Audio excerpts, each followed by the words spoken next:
নমস্কার, জয় মা ভবতারিণী, হর হর মহাদেব আপনাদের প্রত্যেককে। আমরা আলোচনা করব 7 জুন থেকে 13 জুনের ওভারঅল সাপ্তাহিক রাশিফল। রাশিফল কখনোই কোনো জাতক বা জাতিকার সম্বন্ধে ডেপথ প্রেডিকশন বা ডেপথ বিচার নয়। রাশিফল একটা আপনি ওভারঅল গাইড বলতে পারেন, আপনার চলার পথের আপনি সাথী বলতে পারেন, আপনি একটা সতর্কতা বলতে পারেন, কিন্তু রাশিফল দিয়ে কখনোই কারো ব্যক্তিগত জীবনের বা রাশি থেকে কখনোই কারো ব্যক্তিগত জীবনের বিচার করা হয় না। এটা একজন সঠিক জ্যোতিষীর বলে রাখা কর্তব্য। তাই আমি সর্বদা বলি, আমার কাজ আপনাদেরকে সতর্ক করা। একজন জ্যোতিষীর কাজ কখনোই টোনা টোটকা বা মুখরোচক কথা দিয়ে তার ভিউয়ার্সকে বৃদ্ধি করা নয়। তার কারণ জ্যোতিষ শাস্ত্রে মুখরোচক কথা বললে কিছু হয় না, যেটা প্র্যাকটিক্যাল সেটা প্র্যাকটিক্যাল। তো যাই হোক, আলোচনা করব সপ্তাহের প্রথমেই আমাদের কালপুরুষের প্রথম রাশি মেষ রাশি। দেখুন, মঙ্গলের উপস্থিতি রয়েছে রাশিতেই। সাহস পরাক্রম বৃদ্ধি হবে, কাজের প্রতি ডেডিকেশন এই সপ্তাহে বৃদ্ধি হচ্ছে, হার মানব না লাড়ুক মানসিকতা বৃদ্ধি হচ্ছে এই সপ্তাহে। এই সপ্তাহে আপনাদেরকে দুটো জিনিস মাথায় রাখতে হবে। দেখুন, অর্থের ফ্লো তো থাকবে, ডেফিনেটলি থাকবে মেষের, তবে সেই অর্থ যেন বিপথে না যায়। আপনি সেই আপনার অর্থকে সঠিকভাবে ইউটিলাইজ যেন করতে পারেন, সেই বিষয়ে আপনাকে নজর দিতে হবে, সেই বিষয়ে আপনাকে সতর্ক থাকতে হবে যখন আপনি মেষের জাতক বা জাতিকা। সেকেন্ড কি, ধৈর্য। আপনি দেখবেন এই সপ্তাহে যারা মেষ রাশি রয়েছেন, ম্যাক্সিমাম টাইমে ম্যাক্সিমাম ক্ষেত্রে ধৈর্যচ্যুতি, তাড়াহুড়ো এর প্রভাবে কিছু ভুল সিদ্ধান্ত হতে পারে। এই দুটো জায়গা ঠিকঠাক যদি রাখতে পারেন, আমার মনে হয় এই সপ্তাহে কিন্তু বড় বড় অ্যাচিভমেন্ট আপনি পাবেন। সম্পর্ক ভালো হচ্ছে, এডুকেশনের জায়গাটাও ভালো দেখাচ্ছে আমাদের মেষ রাশির। মেষ রাশির ক্ষেত্রে এই সপ্তাহে আপনারা হনুমানজির পুজো পাঠ করুন, লাল জবা দিয়ে, লাল জবা ফুল দিয়ে হনুমানজির পুজো পাঠ করুন। বৃষরাশি, বৃষরাশির ক্ষেত্রে বৃষরাশির যারা জাতক জাতিকা রয়েছেন তাদের ইগো সেন্টিমেন্টস বৃদ্ধি, অশান্তি, কলহ, ঝগড়ার পরিস্থিতি তৈরি হতে পারে।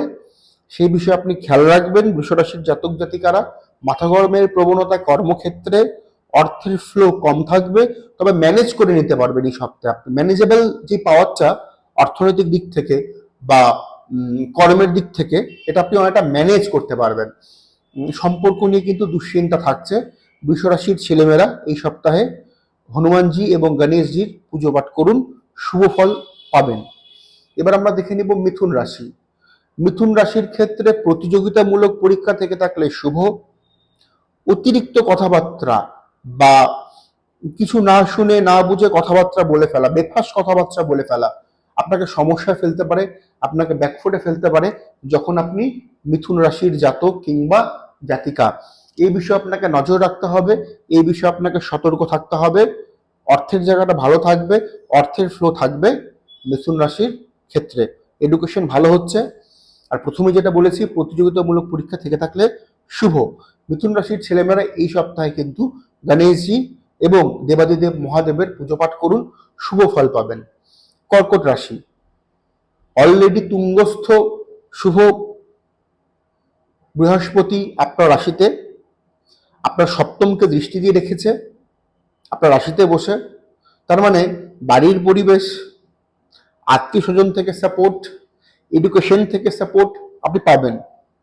দাম্পত্য ভালো হচ্ছে, সম্পর্ক ভালো হচ্ছে। কাজ আটকে যাচ্ছিল, হচ্ছিল না, এই সপ্তাহ অত্যন্ত শুভ। তবে এখন থেকে আগামী 4 মাস কর্কট রাশির জন্য, বৃহস্পতির জন্য কেরিয়ারের দিক থেকে অনেকটাই শুভ।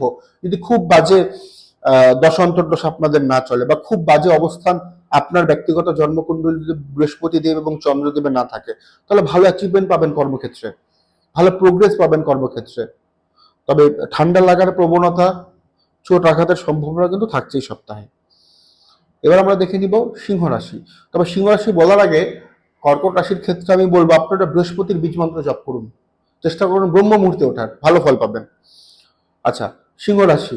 সিংহ রাশির ক্ষেত্রে এই সপ্তাহে কিন্তু দূরের যোগাযোগ, দূরের ভ্রমণ শুভ, বাড়িতে কলহের পরিবেশ বজায় থাকবে, সন্তান নিয়ে দুশ্চিন্তা, পরীক্ষার জায়গাটা, এডুকেশনের জায়গাটা ভালো হচ্ছে না, ভালো দেখাচ্ছে না সিংহ রাশির ক্ষেত্রে। সিংহ রাশির জাতক জাতিকারা মাথা ঠান্ডা করে আপনাকে অতিক্রম করতে হবে, মাথা ঠান্ডা করে আপনাকে এই সপ্তাহে কিন্তু চলতেই হবে। যখন আপনার রাশি সিংহ, মানসিক কিছু কষ্ট, চাপা কিছু উত্তেজনা কিন্তু এই সপ্তাহে হতে পারে আপনার ক্ষেত্রে। আপনাদের জন্য এই সপ্তাহে কিন্তু গোপালের পুজো পাঠ করাটা শুভ, এবং অবশ্যইভাবে মা দুর্গার পুজো পাঠ করাটা শুভ হবে।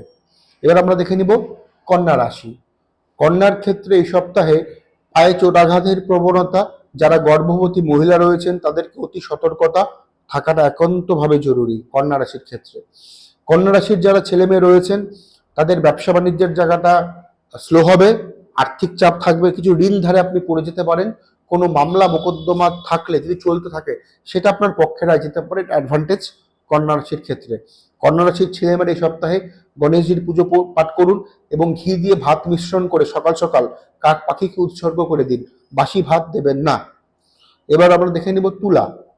ভ্রমণের যোগ রয়েছে, তীর্থস্থান যাত্রার যোগ রয়েছে, মাথা ঠান্ডা রাখুন, আর্থিক ভাগ্য ভালো হবে, কম্পিটিশনে জয়লাভ করতে পারবেন, খরচ বৃদ্ধি হচ্ছে তুলার ক্ষেত্রে।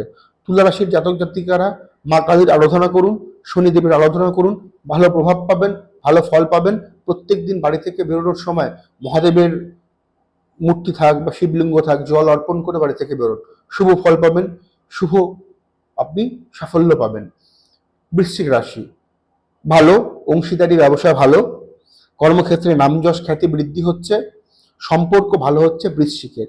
বৃশ্চিকের এই সপ্তাহে কোনো পুরনো মামলা মোকদ্দমা নিষ্পত্তি ঘটতে পারে, আইনি জটিলতা কাটতে পারে, বাড়িতে আপনি হেল্প পাবেন, আর্থিক ফ্লো বজায় থাকবে, কোনো ভেহিকেল, কোনো যানবাহন করার সুযোগ মিলতে পারে। এই সপ্তাহে আপনার প্রত্যেক দিন সবুজ ডাল পাখির উদ্দেশ্যে বাড়ির বাইরে ছিটিয়ে দিন, সবুজ ডাল পাখিকে উদ্দেশ্য করে বাড়ির বাইরে ছিটিয়ে দিন। পাখি খেলো, বিড়াল খেলো, যে খায় খাক, আপনি ছিটিয়ে দিন, বোঝানোর জন্য বললাম। আচ্ছা, ধনু রাশি, ভালো সপ্তাহ, উল্লেখযোগ্য শুভ, বেকারদের কর্মের যোগ রয়েছে, জব চেঞ্জের ক্ষেত্রে সপ্তাহটা ভালো, প্রমোশনের চেষ্টা চরিত্র যারা করছেন তাদের জন্য ওয়েল অ্যান্ড গুড সপ্তাহ এটা হতে পারে আমাদের ধনু রাশির ক্ষেত্রে। ধনু রাশির ক্ষেত্রে এই সপ্তাহে অর্থের ফ্লো, টাকার চাপ কমবে। ধনুর ছেলেমেয়েরা বৃহস্পতির বীজ মন্ত্র এবং গায়ত্রী মন্ত্র জপ পাঠ বা শ্রবণ করুন। মকর রাশি, ভালো সপ্তাহ নয়, চোট আঘাতপূর্ণ সপ্তাহ, আর্থিক ক্ষতি, মানসিক চাপ বৃদ্ধি, দাম্পত্য এবং প্রেমের সম্পর্কে কলহ, মায়ের শরীর স্বাস্থ্য ভালো থাকছে না। মকরের ছেলেমেয়েরা এই সপ্তাহে প্রত্যেক দিন দক্ষিণ দিকে মুখ করে হনুমান চালিসা পাঠ এবং তার পাশাপাশি মহাদেবের পুজো পাঠ করুন, অনেকটা সুফল পেতে পারেন। কুম্ভ রাশি, ছোটখাটো ভ্রমণের যোগ রয়েছে, সম্পর্ক মধ্যম, মানসিক চাপ থাকবে, আর্থিক ভাগ্য মোটামুটি ভালো, খারাপ বলবো না। এডুকেশন কিন্তু খারাপ হচ্ছে, প্রতিযোগিতামূলক পরীক্ষা থেকে থাকলে সেটা সমস্যাবহুল হচ্ছে, জানা জিনিস ছেড়ে আসা, তাড়াহুড়ো করে এই প্রবৃত্তি কিন্তু পরীক্ষার হলে হতে পারে। এই বিষয়ে একটু কনসিয়াস থাকুন কুম্ভ রাশির ছেলে এবং মেয়েরা। কুম্ভ রাশির ক্ষেত্রে যারা শেয়ার মার্কেটে কাজ করছেন অতি সতর্ক, অতি সাবধান। যারা মেডিকেল ফিল্ডে কাজ করছেন কুম্ভের ছেলেমেয়েরা অতি সতর্ক, অতি সাবধান। কুম্ভের ছেলেমেয়েরা মা কালীর আরাধনা করুন, গণেশজির আরাধনা করুন এই সপ্তাহে। এবার দেখে নেব মীন রাশি। করছি বলে কাজ ফেলে রাখার প্রবণতা বজায় থাকবে, কনফিউশন থাকবে, সম্পর্কে কিছু টুইস্ট আসতে পারে, নতুনত্ব হতে পারে, পুরনো প্রেম জোড়া লাগতে পারে, হেল্প পাবেন কাছের লোকের, আপনি বন্ধুদের হেল্প পাবেন, আপনি বাড়িতে কিছুটা কলহ থাকবে, শরীর ভালো থাকছে না এই সপ্তাহে। এই সপ্তাহে আপনাদের জন্য উচিত হবে গোপাল ঠাকুরের কিংবা ভগবান শ্রীকৃষ্ণ রাধারানীর পুজো পাঠ করা, এবং অবশ্যইভাবে এই সপ্তাহে চেষ্টা করবেন মীন রাশির ছেলেমেয়েরা যেই কাজগুলোতে বাড়তি চাপ হয়, রিস্ক হয়, সেগুলোকে অ্যাভয়েড করা। এই ছিল আমাদের ওভারঅল আলোচনা। ভালো লাগলে লাইক, শেয়ার, কমেন্ট করতে ভুলবেন না, এবং এখন অব্দি যারা আপনাদের ইউটিউব চ্যানেল অ্যাস্ট্রোশ্রী সৌরভকে সাবস্ক্রাইব করেনি তারা চ্যানেলকে সাবস্ক্রাইব করে পাশে থাকা বেল আইকনে প্রেস করতে ভুলবেন না। নমস্কার, হর হর মহাদেব।